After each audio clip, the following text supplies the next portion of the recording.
Welcome to our daily reflection for this Monday, November 4th. And today, on this Monday, we reflect on, as we're reading through Paul's letter to the Philippians, which is a beautiful letter. And I have a Bible study on Philippians that you can view on the Form platform, Lectio Philippians. And I recommend that because it goes into depth in some of these beautiful passages we're going to hear over the next several days. So if you get a chance and you want to dive a little deeper into the Word of God, check out that Lectio Bible study on Philippians, which you can get free on Formed. Well, Paul is encouraging the community, and he says, look, if there's any encouragement in Christ, any incentive to love, any participation in the Holy Spirit, then, then be of one mind, complete my joy by being of the same mind and sharing the same love with a united heart and thinking one thing. And so this idea of having the same mindset, thinking the same thoughts and having the same love, this is all echoing. Paul's evoking to the church in Philippi, which is Greek, what they know in their already well-established Greek tradition of philosophy, the images of friendship. So both Plato and Aristotle talked about friendship, and they talked about it as sharing the same mind or having the same affection and love. And so it's really important for friendship to gel, according to the Greek philosophers, for there to be the same shared worldview, the same kind of mindset. And when you discover somebody and you see the world similarly, and it's easy to develop and see a friendship kindle with that, right? And Paul is at pains here to get the Christians in the Christian community to be friends. And in other words, Paul's saying that Greek ideal of friendship, it can now be realized because of what Christ has done for us.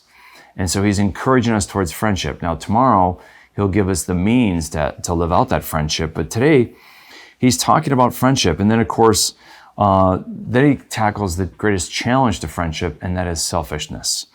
And so he says, don't do anything out of selfishness or vainglory, but rather humbly regard others as more important than yourself. There's an incredible formula for success at friendship and at charity, to respect the dignity of others so much so that you esteem them and respect them more than you value yourself, right? And to heap up respect and esteem on others. And that's so true, because if you see yourself as more valuable and important than those around you, you won't serve them with charity. It's just amazing how self-valuation over and against others, and then small valuing of others, leads to little charity. And that's why pride is one of the capital and first of all the deadly sins, because pride robs us of charity and love.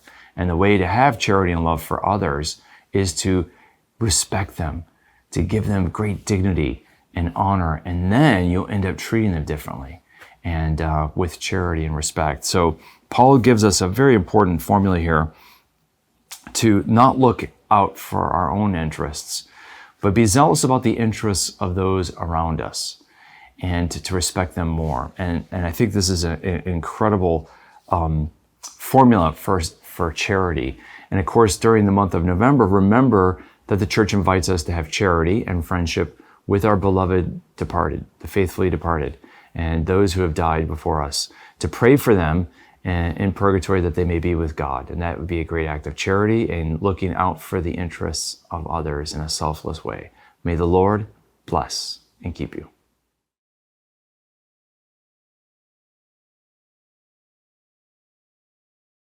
This daily reflection is brought to you thanks to the generous support of the Mission Circle. Join the Mission Circle to help Catholics worldwide understand, live, and share their faith.